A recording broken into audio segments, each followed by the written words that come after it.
It's a very beautiful day to be alive because some men came into the studio looking very, very fly and at the same time looking very well kept from yesterday's celebration of Valentine. And guess what? The Tigress of Nigeria gave every Nigerian a very, very good Valentine's gift when they qualified for the Tokyo 2020 Olympics happening in June straight through to August. Welcome. This is the longest running independent sports show on Nigerian television. My name is Babajide Guerrero.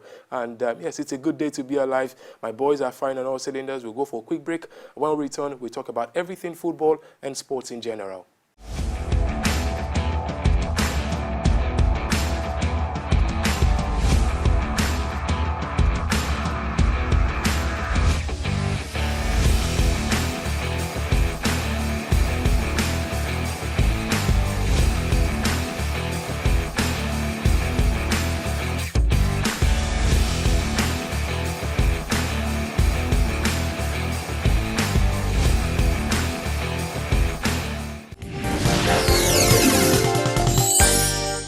And we are back. What did you get for Valentine's? Well, somebody last week said on here that people should try to give people gifts, not singlets and not vests. I should start this particular production with him. Fizayo Kizuri, the singlet man. What did you get for Valentine's? That was exactly what I did. Okay, so you already said what you wanted, and then the person... And she obliged. How are you doing, my man? Good to see you. I'm doing great, and it's a pleasure to be back on the show. Always, always a pleasure. All right, and then, of course, Dario Oguns. Darius, I think people said Dario should wear native more. Dario, you look very well put together in native. You're like a counselor of your area. Yeah, absolutely. I think I need to do this more. Yeah. And luckily for me, I didn't get a vest. Yeah. Neither did I get a singlet. What did you get? You don't want to know. I don't want to know, really. Yeah. I actually don't want to know. You can keep it. But one thing, guys, it's about, it's a week of sharing and giving. And you don't have to necessarily share to your lover. You can share by even the best of intentions. Check on somebody today. Pay for somebody's bus fare today. Make sure that somebody is very excited today. Buy somebody egg roll. Today. And yes, the guys are laughing in the studio because the truth is during the course of the week, I was dragged by my shirt, by my neck, by everything on Twitter because unfortunately or fortunately, one of the productions we had here on HotSports, that's the African Cup of Nations where we brought you all the 52 live matches, one of the analysts on the day, MC Abe, cracked a joke with my name and he called me Babajide Egg Roll, and from Guerrero to Egg Roll. And ladies and gentlemen, unfortunately for me, that name has gone everywhere, pictures everywhere. And guys, so this is just to put it out there that that particular Photoshop picture, I'm sure you're going to see it on your screen, that Photoshop picture is actually a Photoshopped picture. It is not by any means the fault of the NTA. Yeah. It's not their job. It's not their fault. It's a fault of the Twitter people that God would help me to judge in the very best of ways. But yeah, that's aside, guys. Let's talk about some things about judgments. FIFA has already brought out the best playing football nations around the world, and Nigeria sits top 3 places are better than the last time it came out. Do you believe in rankings, Kizuri? It's a flawed system because it's been a while Nigeria played any tangible game. So the idea behind them moving 3 places up, I really don't get it. But we also confirmed that Senegal are the best football playing. I mean, I think quite deserve it. So I think that one is not flawed. Senegal are actually bosses, regardless of the fact that they lost in the finals at the AFCON. Absolutely. And also when you consider the fact that the way and manner they've been growing from the moment they were able to usurp the likes of Tunisia speaks a whole lot about them. Having said that as well, I think I understand where they are coming from. It's only surprising not to see Algeria in any of the top 3, which once again buttress the point of flawed system on the part of the ranking. Oh, yes, congratulations to Emmanuel Amunike. He's been everywhere. He's looking like a very, a coach who is needed to just stop gap and fix something shortly. But he's not really been in place for a long time. But we can only say congratulations as he ends a job at Makassar. You're looking at him maybe doing some good. He already said he's still in confidence. There are 3 places above relegation right now. The idea behind him taking the job is, I really don't understand. It might be financial reasons or maybe just wants to prove a point that I could keep them up in the Egyptian league. And so we can only wish Emmanuel Amunike. I don't like the appellation our own Because the truth is that whenever these our owns are doing badly, nobody wants to call them our own. People, success has many children, Absolutely. and failure has no. Yeah. I mean, you sound like all these Nollywood old elders. All right, but really moving on. Our next story is about a man who currently is living his dreams, Odion Judy Gallo. Recently, he posted a video that lasted a very short minute of him banging goals in the training session, and then he deleted that video, and a lot of people are making rounds. And then he followed that particular post with one or two pictures of him looking very trim and putting in the work for Manchester United. But we confirm, rather we are hearing, because we can't confirm anything for now, that Man United, of course, will be playing on Monday against Chelsea, and there's a likelihood that we see Odion Ighalo. Big game for that kind of signing, especially. Is there anything expected from him? Is he under any pressure to impress anyone? I think he should be under pressure. I mean, owing to the fact that this is one of the biggest platforms of his career, and also with the imbalance or probably the 50-50 divided opinion among the Manchester United fans should also put some sort of pressure on him. But at the end of the day, Odion Judy Gallo is experienced. You should know how to manage such pressure. Yeah, of course. So we're looking forward to when he makes his bow at the Stamford Bridge, and hopefully he scores. You just never know. I mean, that would be some very iconic and interesting feel. Well, interesting as well will be the reaction of Dari, not this one in the studio. Of course, Sunday Dari, the Minister for Sports, is coming out to say, hey, everything is okay. We are not in any way in doubt for hosting of the sports festival. And of course, this is one of the ways we get talent. Has it been a failed culture for sports in Nigeria? In the past few years, I think the sports festival has been a failed project, because it's not as if people that do well in the sports festival, they go on to represent Nigeria very well and bring home medals. So I just think it's a total waste of funds and a total waste of time. Okay. Well, total waste of time. Fisayo said, in a way, I actually think it can actually get better. But maybe now that we have this particular minister who seems to have his head at the right place, and of course putting his hand into the right place and portions, I think it's time to do some proper rebranding. I personally think that states need to exonerate their state festival more than even the national festival, in the sense that by the time you have the best of your states coming out at the end of the day, properly being touchalized, even at the national level, it makes it more competitive, highly intense, compared to where you just bring everybody together without the proper state sports competition in place. At the end of the day, you see athletes cross-carpeting from one state to the other, basically because you have not done enough research, enough talent hunt as far as your state is concerned. Yeah, that really hurts, because sometimes you see some people who, they will tell you they live in Lagos, And but they are Delta. from Edo, and then they represent Delta. And then they will tell you their father is from Akwa Ibom. So they have a chance of, come on, there's so much this and that. But we hope these things get better. But of course, getting better has been what she's done from the get-go. Step forward as Sister Oshoala, who bagged the brace for Barcelona females at the Copa de la Reina, as they defeated the team Sporting Huelva. And it was 4-0. And yet again, the African Football of the Year female are doing what she does have to do best, putting the ball at the back of the net. So congratulations to her. And then the next news is on table tennis, ping pong. ATTF list comes out, and then we can confirm that the ageless, the evergreen, the never say die, the never weary Segun Toriola, he should be like 60 or 70 already. I think he's been playing tennis before Civil War. I think he has been playing before I was born. But really, Segun Toriola again, of course, he's trying to call our mommy Funke Oshinaike, of course, and of course, Aruna Kodri for Olympic qualifier has been the final opportunity for the African players to take part at the Tokyo 2020. Inclusively, we want to thank Segun Toriola and the ladies and Aruna and everyone for what they've done for Nigerian table tennis. But again, it's also a call to the organizing committees of different table tennis bodies in Nigeria to step up to the plate and try to create a right conveyance. So big ups, guys. We are also rooting for you. On Formula One, the China Grand Prix will definitely not be holding anytime soon. Of course, you and I know why.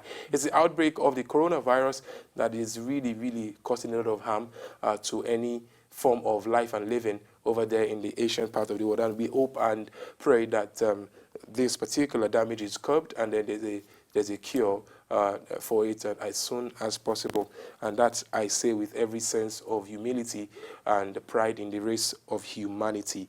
Well, moving forward, Anthony Joshua, this is where the Nigerians in the studio would like Nigerians' own Anthony Joshua said, you know what, I'm backing Tyson Fury to beat Deontay Wilder. And of course, in a way, you have a feel that the enemy of my enemy is my friend. And I think, is that who your smart money on if I thought the second match comes true? I haven't seen what happened in the first fight between these two guys. You want to pitch your tent a bit towards Tyson Fury. There's a guy that was out for almost over 2 years and came back, just had a tune-up fight, then took on a sighted man who has been there like forever with over 40 fights yet to be knocked out, and was able to take him to the end, all the way. And even when he was knocked down, he picked himself up. According to some reports, he should have won the fight at the end of the day. And so imagine now that it's even changed from his previous coach, I'm trying to recall it now, to another trainer entirely. You say that it's going to add more in terms of tricks to his game, which can as well take down someone like Deontay Wilder. Football is, of course, a game of activities on the pitch, but sometimes can be majorly influenced by activities off the pitch. But the story of the storm issues in England, in the UK, sweeping across the UK is quite interesting, as Storm Ciara. You know, sometimes when you hear the names of all these, when you hear some of these things, you're like, oh my God, can this happen to you? But it can, we hear that time we heard of Hurricane Katrina. Very beautiful name. Now we have Storm Ciara, but the havoc it wreaked wasn't beautiful, and that's why the game between Manchester City and West Ham was postponed, and we can confirm that game would hold on Wednesday, February the 19th, of course, according to the EPL. But here, on Sunday, we saw the break happen, and then we saw Sheffield United beat Bournemouth 2-1 as Everton defeated Crystal Palace 3-1. The results on your screen.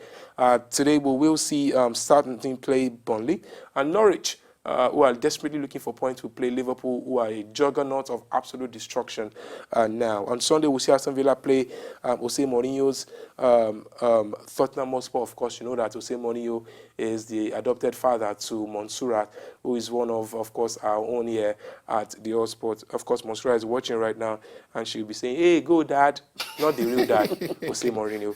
And Arsenal would also be playing Newcastle United, and Chelsea plays Manchester United on Monday. Guys, smart money on Chelsea or United? Fisayo? I'll go with Chelsea because right now United looks out of their depth, no direction, no purpose. And Chelsea, they are at the bridge. And they're kind of very formidable at the bridge, so I'll go with Chelsea. United have looked no direction even when they won the first leg by 4-0, if I'm not mistaken. With no direction, I think they will defeat my Chelsea again. Okay, I'll be looking forward to how that would pan out. But one thing that we can also confirm is that you can be on top of all those conversations if you follow us on social media. The results of the MPFL on your screen, where we saw Aqua United play a 2-2 draw with Dakada FC. Adamawa United defeated Atlanta. I almost said Dapada FC, but it's actually Dakada FC playing right there. MFM defeating Kano Pillars 3-1. We'll also see fixtures this weekend as Abia Warriors play Yimba, Rangers United will play Aka United, and Wiki Tories play Lobby Stars. Confirmation of the table looks on your screen. At top of the table remains Lobby, Plateau, and in fact, those particular clubs from the same area, good for them. Rivers will go in third, and of course, Sunshine Stars, in fourth place. And of course, the mother of all leagues in the world, the Champions League. We can't get tired of it. We've been waiting. Have you missed the Champions League, Fisayo? Totally, yeah. You don't look as if you have missed it. Look at you're tired of it. No, totally. Nice. I understand. And should I ask you about the Europa then? No, not at all. Talk about the Champions League. So after a 2 months break, the Champions League is making a big return with blockbuster fixtures. Atletico Madrid, they are squaring off against Liverpool, Borussia Dortmund, PSG, Tottenham, Leipzig, and Valencia, Atlanta. My tie of the round should be Borussia Dortmund, PSG, because the stars of tomorrow, the Jadon Sanchos of this world, Haaland, Hazard's younger brother, and Mbappe, Neymar, they will be on display. Should be very fantastic. I think since he's gone for Borussia, PSG, your pick of the pack has to be Atletico Madrid. Absolutely. Two teams that can play dirty football, particularly Atletico Madrid. One loves to play the high-line kind of football in Liverpool. The other, it can play the greats, can play dirty to get results. However, the quality of players they have right now don't really play the Atletico style we used to know. I mean, talking about the likes of João Felix, I'm talking about Alvaro Morata. These are not the boogie player, particularly when you don't have Diego Costa available for such games. No, that's going to be a big blow, yeah? Yeah, a big blow. Your goal poacher, your go-to guy when you are going forward. But at the end of the day, it's Diego Simeone. He sure know how to tweak things around to at least inconvenient the forward line of Liverpool. At the end of the day, because it's at the Wanda Metropolitano, I think this should end in favor of Atletico Madrid by a slim margin.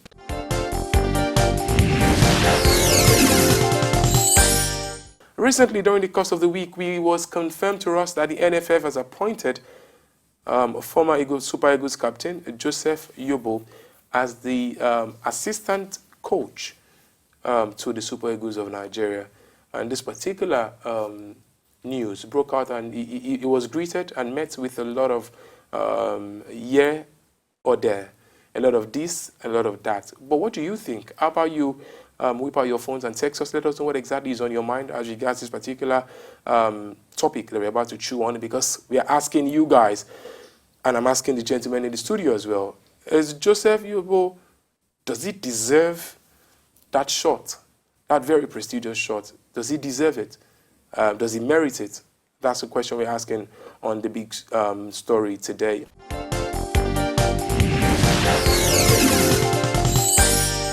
So, gentlemen, shall we? Fisayo, let's go. The young man beside me, he said Coach Imama didn't do well with the under-23 side. When he got the job of the assistant manager of Super Eagles, was his job description based on his performance with the under-23 Eagles? Absolutely wrong. It's as if the appointment of Joseph Yobo is political. Because Imama hasn't done anything wrong for him to be sacked or removed from his position. Really? Yes.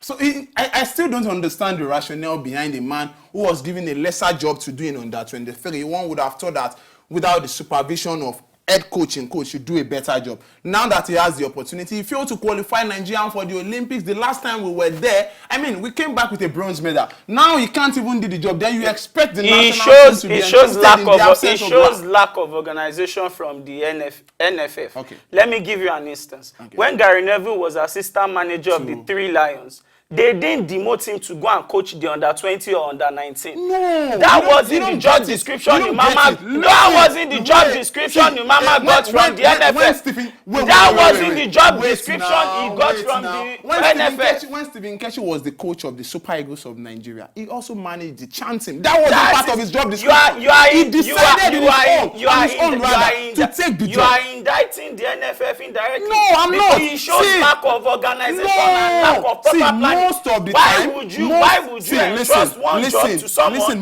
you will entrust another job to the same person? Most of the time, the under-23 is the next in line to take into the national team. Like I gave you the instance of the senior national team coach. Gentlemen, just hold on. I mean, again, we want to have a conversation, but again, I want to hear you guys just like the viewers at home. But let's establish this.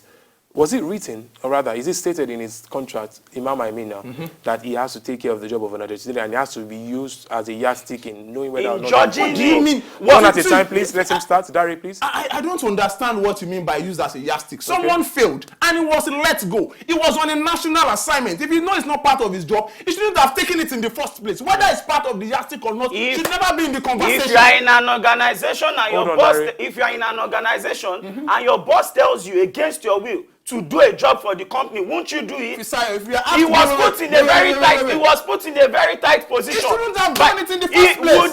He shouldn't have taken the job like you said, but his bosses, they said, okay, take this job. He wouldn't have said, I'm not doing it. Interesting how we praise a certain Imama Amakpaka, but when he was doing well at the qualifying phase up until the final round, he got all the praises he deserved from everyone, and he was also enjoying, the merriment that comes with it. And when he fails, what happens? Should we continue to, obviously, success has many parents and many children. And he was doing well, and now under 23, they didn't qualify. He was thrown under the bus. All right, so gentlemen, please hold on. But please do not forget that, again, our center focus yes, we have to look at the whole issue, yeah?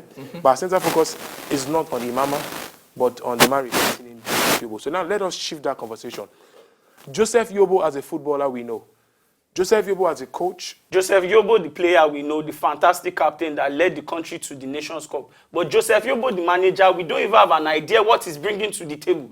Like I said before, and I'm saying it again, the appointment looks like it is political, sentimental, and maybe because he has an history with the Super Eagles. Now, let's come to this. I made mention of one player in a certain Andre Pello. Andre Pello had no experience coaching any team. He's currently the assistant coach to Roberto Mancini. I mean, this is the Azzurri, a team that have won the World Cup before now, a team that have won the Euros before now, and it's being appointed. What is the difference? I mean, we are talking of experience, player who is been there, done For that. every Andre Pello, we have a Gary Neville. For every Andre Pello, we have Ryan Giggs. We have Luis Enrique. For every Ryan Giggs, there is also a Zinedine Zidane who is the coach of this the Real Madrid at this point. Before Zinedine Zidane got the job of Real Madrid, he was also a novice. He was also a novice. He was their team B coach. He was a novice. What experience does Joseph Yobo have? What experience does Joseph Yobo have? Then let's look at Joseph Yobo again now. I mean, in terms of what we just mentioned now, in terms of experience. Okay. Does it matter?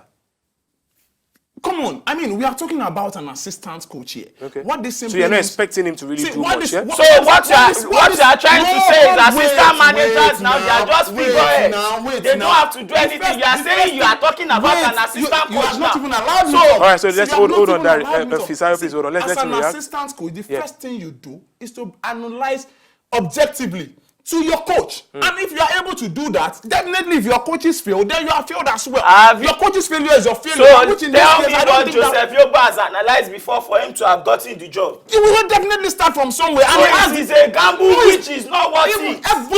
Every appointment is a gamble until he's given the opportunity to show his worth. The former assistant manager, Imama, he has been with the team. He knows the players. And he's been successful with them. And we should continue with the failure at the under-23.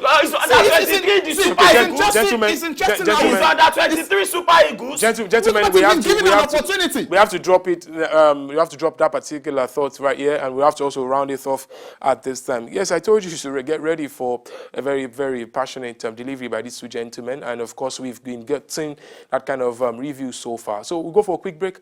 When we return, it's time for my final whistle, and then I would like to see where my pendulum will swing shortly.